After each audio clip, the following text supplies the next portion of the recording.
তোমাকে দেখে জীবনটা অন্যভাবে গড়ার ইচ্ছে হয়ে চলেছিল, আর তুমি আমার বাঁচার ইচ্ছেটাই কেড়ে নিয়ে চলে গেলে। দ্রোণ, দ্রোণ, তুমি জানো আমাকে কে ফোন করেছিল? তুমি জানো? দ্য গ্রেট মিউজিক ডিরেক্টর অর্ষিতা সোম। তোমাকে বলেছিলাম না, নার্সিংহোমে যখন গান গেয়ে তোমার জ্ঞান ফিরিয়েছিলাম, উনিও নাকি আমার গান শুনেছিলেন। আমার গান নাকি ওনাকেও মৃত্যুর মুখ থেকে ফিরিয়ে এনেছিল। তাই উনি আমাদের দুজনকে নববর্ষের অনুষ্ঠানে ওনার বাড়িতে ইনভাইট করেছে। শোনো না দ্রোণ, উনি না তোমার নাম্বার নিয়েছেন, তোমাকে ফোন করবেন বা মেসেজ করবেন। একটু ফোনটা এলে ধরো না প্লিজ। তোমার ফোন কোথায়? ফোন এখানে?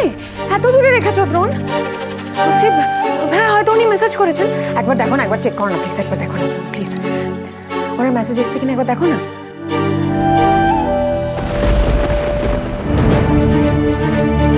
আগে দেখে নিন, বুঝে নিন সবটা ঠিক আছে কিনা।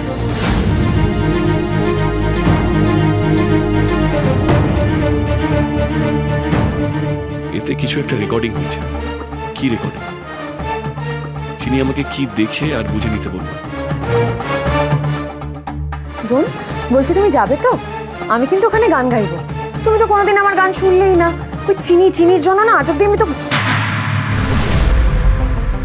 দ্রোণ, কি এত ভাবছো তুমি?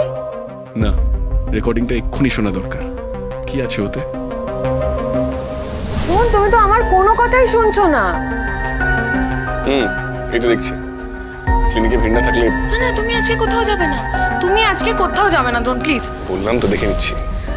Thank you so much my darling. দেখে নিচ্ছি, চিন্তা করবেন না।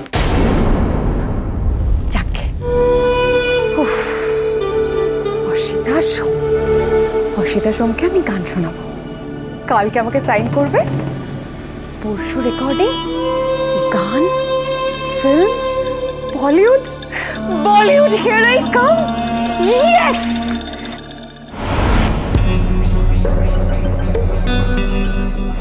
কি ভেবেছিলে হেমাঙ্গিনী চৌধুরী এতটাই বোকা, এতই সহজ তাকে ফাঁসিয়ে দেওয়া? শুধু সোজা নয়, অসম্ভব।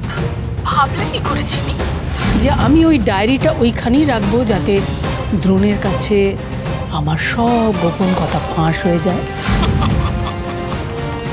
তুমি এখনো শিশু চিনি, আমার কাছে একেবারে দুগ্ধ পশুর শিশু। তোমার খেলা এখানেই শেষ।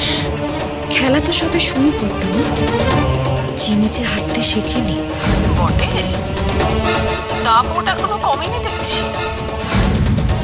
তবে তোমার দাপট, তোমার খেলা এ বাড়ি থেকে বেরিয়ে গিয়ে অন্য কোথাও গিয়ে দেখিও, কেমন? রোমাঞ্চকর 7 দিন চিনি 22 থেকে 28 এপ্রিল রাত 10:30টায় স্টার জলসায়।